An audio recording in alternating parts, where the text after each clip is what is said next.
One of the things I love about the Coptic Center here is that the different presenters don't have to talk to each other to blend perfectly.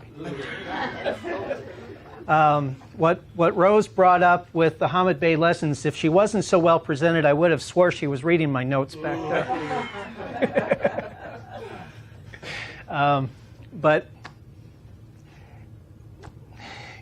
I was listening to what she had to say, thinking, okay, what can I use to bring into my talk?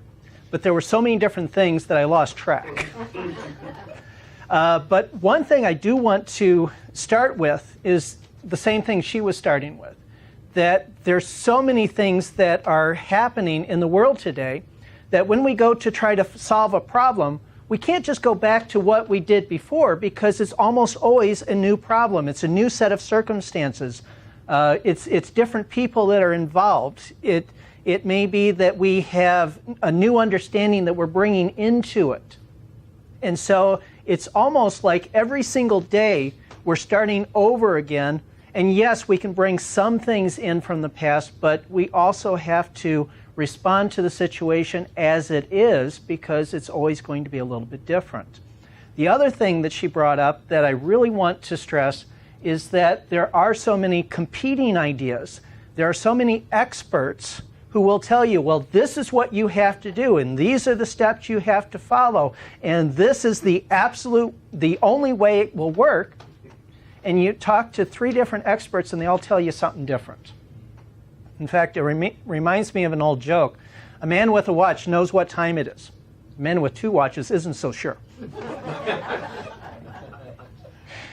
Same thing about the experts and life coaches and all that. You can talk to one person, and if that's all you do, it's like, okay, this is what this person's telling me to do. I'm going to follow these steps, and we're going to go with it. But if you start reading different books, you read one book for me, one book from Carrie Ellis, one book from somebody else, and you start to try to see, okay, what's the commonality between all these? And they're all talking different things. And you end up not sure what to do because they're all telling you to do something different. What I'm here to tell you about tonight is how you can get the perfect answer every single time, because there's a source of guidance within each and every one of us that is never wrong. Rob was talking 2 weeks ago about his experience in contacting the other side. And there were so many things that he was talking about that's like, yes, yes, yes, yes, yes. This is my experience. I didn't have the same experience that he had, but I've worked in that fashion for so long that I've made a strong enough connection with that spiritual side where he was telling it exactly the way I saw it. So I know I didn't get a chance to give you that confirmation before. I'm giving that to you now. Right on the money, right on the money. But the bottom line in all of this is that this divine mind, this Christ consciousness is within each one of us. And there is a simple, not always easy, but simple way of contacting it. And to ask whatever questions you might have and get the right answer in the moment. Okay, I did have notes. I can go back to them if I need to. I don't think I'm there yet. Let me ask you a question. Anybody know who Albert Einstein was? Of course, everybody knows. What's he famous for? Theory of relativity. Where did he get that theory of relativity? From a higher mind. From a daydream. He had a daydream. He asked his inner mind, what would it be like if I were riding on a beam of light? And the answer that he got from that deeper wisdom opened up a whole new world of possibility. Let's see, who's the next person that I want to talk about? I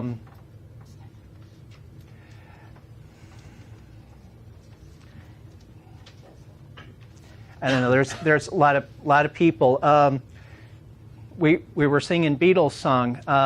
Anybody know where the song "Yesterday" came from? It came from a dream. Paul McCartney woke up one morning with the song fully developed, ringing through his head, And he sat down at the piano and wrote it out. A lot of people say that Mozart was the same way, that his music, handwritten, was note perfect. There were no corrections, there was no anything, because he was simply dictating what he heard from within. Transcribing. Okay, I might have used the wrong word, sorry. There are a lot of examples. Mary Shelley in the book Frankenstein came from a dream. Stephen King has a number of his books that were at least inspired by dreams. Yeah. The inventor of the sewing machine racked his brain for days and days and days, couldn't figure out how was he going to thread that needle so that the sewing machine could do what it needed to do, until he finally saw the answer in a dream. The structure of the benzene molecule was given to the person who, I can't even remember the name, but that came from a dream. There are so many scientific breakthroughs that have come from dreams. And this gives us a little bit of evidence, a little bit of proof that the information that we get from our deeper minds can be, in fact, absolutely perfect. Okay, that's all I needed to go from there. My own experience, I've been talking about some of this in my Symbolic Solutions workshops this year, in January and again in May. But one of the big things that I've noticed is that the more I get away from my conscious mind, and that's hard for me to do because I am such a logical conscious mind person that I have to literally set that conscious mind aside and say, okay, I'm going to go within and I'm going to take my question to that deeper mind, ask my deeper mind, how do I handle this? What do I do in this situation? And whenever I do this, the answers that I get in that process are always better than anything I could have come up with consciously. One of the reasons why my notes is back there is because I don't want to get my conscious mind involved in this. The notes came from going within, asking my deeper mind, okay, what's the structure for the talk that I'm going to be giving tonight? And I saw the whole thing. You start with this topic, then you move to this topic, then you go to this topic, and you end with this. And I came back out, and I'm taking notes. I'm writing it down. It's like, okay, this is the answer for this situation. The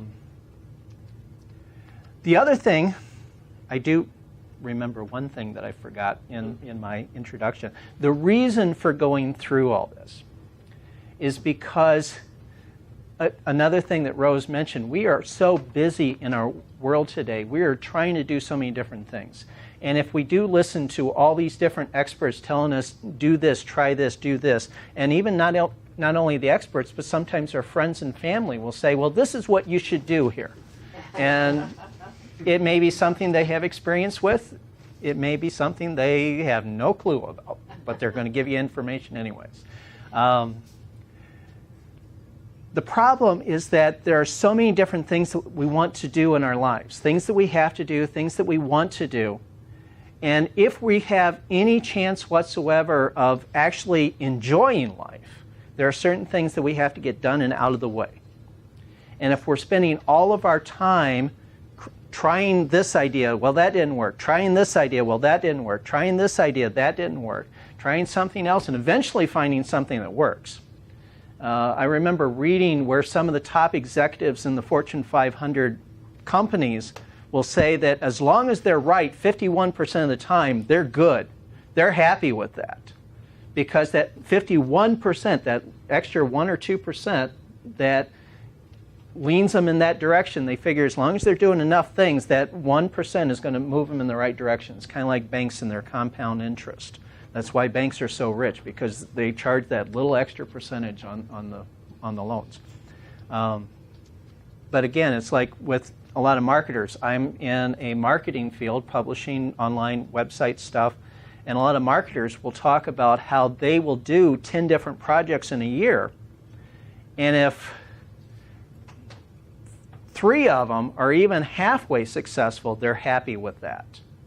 They'll usually say out of 10 projects, 6 will fail miserably. 2 will do okay. 1 will actually make some decent money, and then 1 will actually be a winner and hit the big time. But why do 10 different projects if you could go within, get the answer, and just do the one that's really going to work? That's what really excites me about the possibilities and what we're talking about here. When you go within, touch that deeper mind, get the answers from within, it eliminates a lot of that wasted effort that we really don't want to be doing too much of anyways, right? I mean, how many people like to waste their time? I'm not seeing any hands. Okay. So, again, I'm a very conscious mind person. It has been difficult for me to learn how to tap into that inner wisdom. It's taken me a lot of years. I've been involved with this material for about 35 years now. And for a lot of the beginning years, the first 10 to 15, I was learning about it, I was studying it, but could I do it? Not at all. Not at all. Eventually, I started developing a few abilities here and there.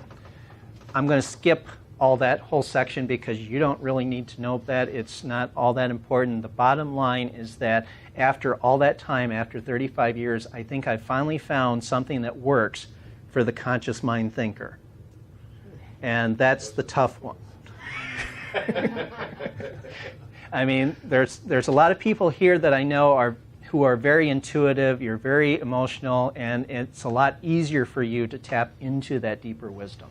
For me, it was very, very difficult. So here's the process that I've learned that works for me. First step is to pretend that I'm going to take a nap for a little while, because the first step is you've got to relax.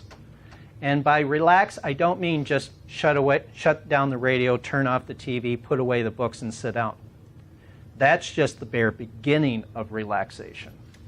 Relaxing means to get rid of anything that could distract your attention. If you need to loosen clothes, if you need to take off the shoes, if you need to lay down on the couch, whatever it is, you want to be able to relax completely. So I just approach it like, okay, I'm going to take a little nap once in a while. And while I can go without seeing everybody, I'm more comfortable this way. So first step is relax, and that gets into the humor that we were told about from Hamid Bey earlier today, because humor is one of those things that kind of helps open us up. It's not the only thing that helps open us up. So what I do instead of that, I mean, that's definitely one way of doing it, is to think of something humorous. But once you get relaxed, once I get totally relaxed, I go on a little mental indulgence. I think of something that feels really, really good, which for me is usually a nice big hug. And I imagine that I'm hugging God, and that just totally opens me up.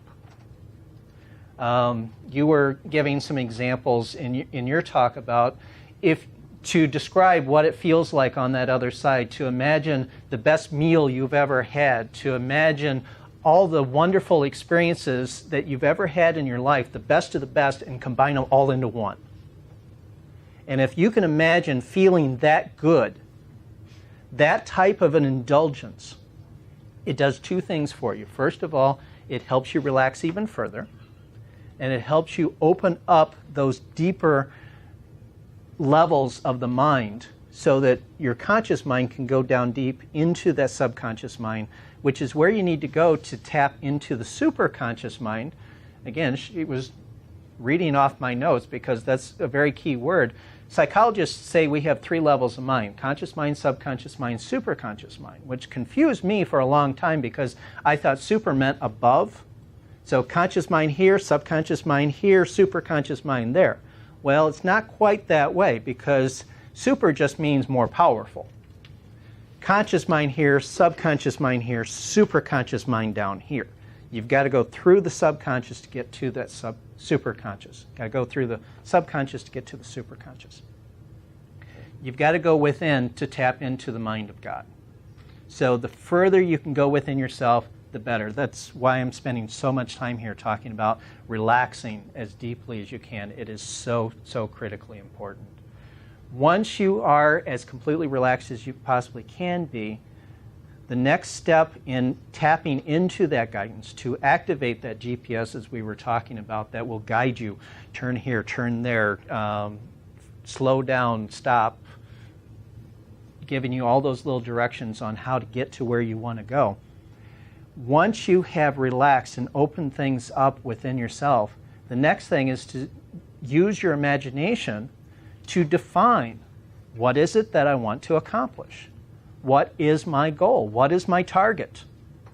They say if you can't see the target, there's no way you're going to hit it. Unless you are a Zen master, and then you can be blindfolded and still do the archery. But I'm nowhere near that. So I need to know a target. All this works better if you give your deeper mind, that divine mind, a target to reach for. This is what I want to manifest. And you imagine it in as much detail as you possibly can. And again, going back into that indulgence, going into the humor, give it that positive emotion that you would actually feel if you were living in that realized manifestation. And then that communicates to your deeper mind what it is that you want to manifest. It's programming that GPS. This is my destination. Lead me here. And technically, if you left it at that, that would be good enough, because once you come back out of that experience, your deeper mind is going to start nudging you. Okay, you need to do this, you need to do that, and the way that it nudges you. And I think a lot of people will identify this. When you look at something, it looks good. When you hear something, it sounds right. When you think about something, it feels, it's got the right vibration to it. Whatever your modality is, you will get a positive response when you're going the right direction, or at least when you're considering going the right direction. And if you're thinking about doing something that's going to take you away from that, you'll get the recalculating message that says, whoops, whoops, whoops, whoops, don't go there, red light, barricade, whatever your symbol is. And again, going back to the symbolic solutions workshops, the deeper mind communicates in symbols. It will give you a symbol that is unique to you, that will give you the message as quickly and as directly as possible. And again, going back into the traffic line, is that if you're thinking about, okay, I think I need to call these places, I need to submit these applications, let's say your goal was to earn more money. Okay, I need to start going to job interviews, I need to start doing this, maybe I need to go back to school, whatever it is, to develop my skills. When you start thinking about doing one of those things, you've got to pay attention, check in with that GPS. You can't just program it and throw it out the window. You've got to pay attention to it. Pay attention to the signals that it's giving you. And so if you're thinking, okay, I think I might need to go back to school. Okay, well, what am I feeling about this? Am I feeling, is that a positive feeling, or is it a feeling like, I think that might be a waste of time? And here's where I get into trouble, so I need to communicate this too. You've got, again, got to get that conscious mind out of the pathway. And that's why it's a good idea on a periodic basis, once a day, if it's a long-term project, once a day, relax, go within, ask the question, what do I need to do today? What's my next step? Where do I go from here? And wait for an answer. Because an answer As long as you've got that contact, as long as you've made a good connection with your deeper mind, the answer will be there. Those of us who are very highly conscious mind oriented, it may take a little time to develop that ability to relax and make that contact, but once you do, the answers will be there. It's like when I went to get the outline for this talk tonight. It didn't take a long time.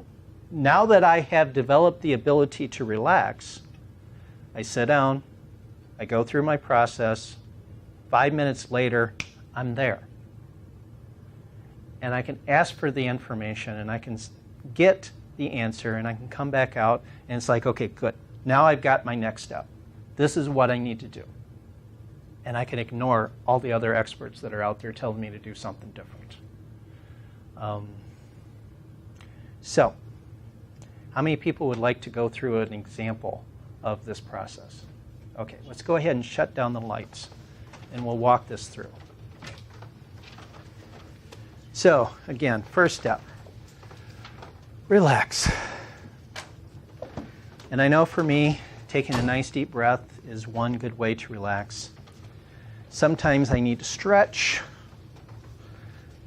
to get rid of some of that muscle tension so I can relax even further. One thing that works pretty good for me is to imagine that time has stood still. Nothing is happening. I am a statue. And from the statue, I become a pool of water. I just let everything go. And so that is our first step. Let everything go. Forget about everything that may have been happening before. Forget about what may be happening afterwards. Separate this moment and be here now. And in that relaxed state, again, what works for me is to imagine a little indulgence, something that feels really good. And it can be anything. It can be a meal, it can be a dessert, it can be a person, it can be an activity, it can be anything. Just imagine having fun, doing something that feels very good. And just let yourself relax into it. And as you're relaxing into it, you are going deeper within yourself. And because I have some experience with hypnosis, I tend to think in those terms. And so I think of myself going down deep into myself, as in going down a flight of stairs, big, open set of stairs, solid marble stairs. And I step down one step at a time, going down deep and deeper and deeper into my deeper self. And once you are down there, imagine that you are transported into an ideal place of relaxation. It can be a place in nature, it can be a park, it can be a beach, it can be a cottage on the lake. It can be any place you want it to be. Just some place that you are able to relax completely. And in this place, imagine that you are going to meet your deeper mind. Imagine that you're going to meet what some people call the higher self, your master, your guide, your teacher, whatever word you want to use for this very important being. Imagine that you meet this being now. And allow yourself to go through the normal greetings that you would do in this situation. And once you are good with that, just be real and describe what it is that you want to accomplish next in your life. What is the problem that you need to solve? What is the goal that you want to attain?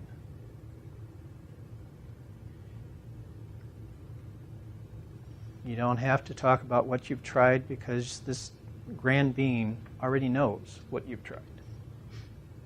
You don't have to describe how you want it to happen because that's what you're asking for, is how is this going to happen? And I'll give you a minute for you to receive some bit of information that will tell you what your next step will be.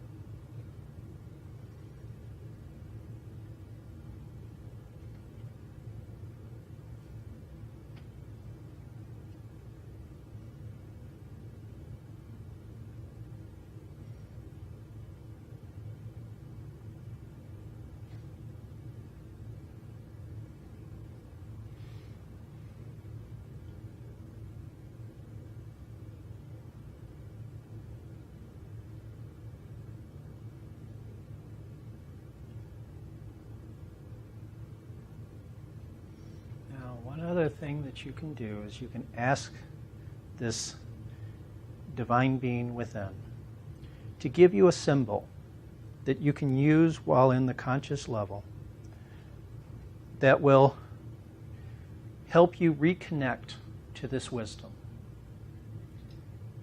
Now, the symbol can be anything. It can be a color, it can be a word, it can be a picture, it can be a feeling, a sound, anything. And accept whatever symbol your deeper mind gives you. And remember it, because this is something you will use in your daily life to reconnect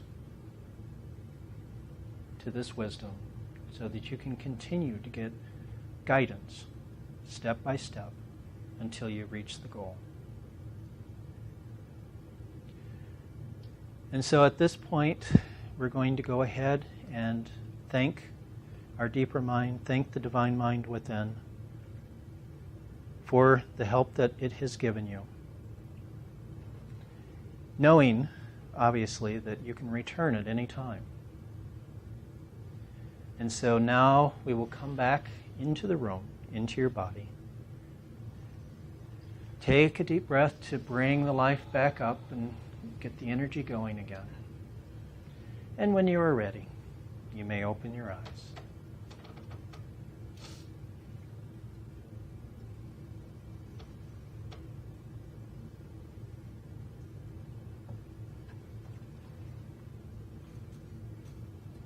Okay, so You're good at that hypnosis. I've had a little bit of practice. I'm not going to bark like a chicken later, am I? No. No. We've got the recording, so you can see what suggestions I gave you. So I'm not going to ask for any personal details, but how many people felt like they got a really good answer from that? At least half. At least half. So that's good. Considering this was just a very short little sample. So practice this. Take your time. Go as far down into yourself as you possibly can. Relaxation is critical. It's the most important part of the process, with one possible exception. There is a third step to the process. Well, there's another step to the process. I've lost count. I've added some steps. But I think of it in terms of relax, imagine, and then the third step, which is to trust. Trust the process. Trust the information that you've been given. And trust that your deeper mind is there with you, giving you good information at all times. Yes? Question. When we went down into the deeper self, was that the higher self? Was that at the superconscious level? Or not really quite? My own personal thought on that is that it's all the same. The deeper mind, the superconscious, the divine mind within, the higher self, masters, teachers, guides, it's all coming through that one channel. So you can give it any name you want to. Personally, I see those different names and labels as other symbols. It's like you have a teacher, and that teacher role is a symbol. You might have just a playmate, a spiritual playmate companion that is just to have fun with. That is a role. That can also be a symbol for you. You will have other guides who are telling you what to do and how you should be developing through this lifetime, and that can be just another symbol. And I say can be. I'm not saying it is, because I think with our human consciousness, we cannot truly understand what's actually happening on the spiritual level. We can have theories, we can have ideas and concepts, but I don't think any one of us truly knows 100%. It's like we're all are these different experts. It's like listening to 3 different news stations for the weather.